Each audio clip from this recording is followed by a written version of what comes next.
ভাগে কোরবানি দেওয়া যাবে কিনা, এটা একটা গুরুত্বপূর্ণ প্রশ্ন আজকালকার যুগে।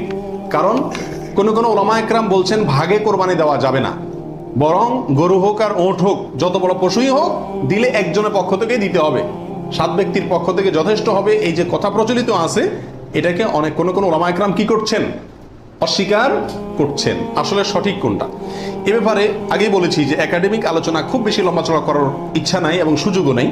শুধু সংক্ষেপে এটুকু বলবো, সব যুগেই সবচাইতে বেশি সংখ্যক ওলামাদের মতে, বলা যায় প্রায় সবার মতে, সমস্ত ওলামা একরামের মতেই বলা যেতে পারে প্রায়, গরুর ক্ষেত্রে একটা গরু 7 জন ব্যক্তির পক্ষ থেকে কি হবে, কোরবানির জন্য যথেষ্ট হবে। এক্ষেত্রে বিচ্ছিন্নভাবে যে 2-1 জন আলেম বলছেন যে গরু হোক আর ওঁট হোক একজন থেকে হবে, 7 জন থেকে হবে না, তাদের যুক্তিগুলা খুবই ঠুনকো এবং খুবই দুর্বল। নবী আলাইহিস সালাম যে সফরে একাধিক ব্যক্তিকে কোরবানিতে অংশগ্রহণের সুযোগ দিয়েছিলেন, তারা বলেন যে এটা সফরের জন্য নির্দিষ্ট, অথচ নবী আলাইহিস সালাম সেটা নির্দিষ্ট করেন নাই, এটা ওনারা নির্দিষ্ট করছেন। নবী আলাইহিস সালামের কোনো নির্দেশ সফরে হোক, হাজারে হোক, সফরের বাইরে হোক, যে কোনো নির্দেশ সাধারণত ব্যাপকভাবেই সবার জন্য সব সময়ের জন্য প্রযোজ্য হয়, যদি কোরআন এবং সুন্নাহর কোনো বর্ণনা দ্বারা নবী আলাইহিস সালাম নিজে ওইটাকে নির্দিষ্ট না করে দেন।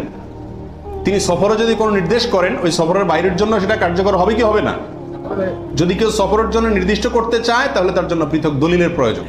বিধায় এটাই হলো বেশিরভাগ ওলামা একরামের মত। বিচ্ছিন্নভাবে কোনো আলেমের মত থাকতে পারে, কিন্তু সে 1-2 জন আলেমের কথা না শুনে সংখ্যাগরিষ্ঠ ওলামা একরামের মতের উপর আমল করবেন। গরুর ক্ষেত্রে 7 জনের পক্ষ থেকে যথেষ্ট হবে। তবে একটা কথা এখানে বলতেই হবে, সেটা হলো উত্তম হলো একাকী দেওয়া।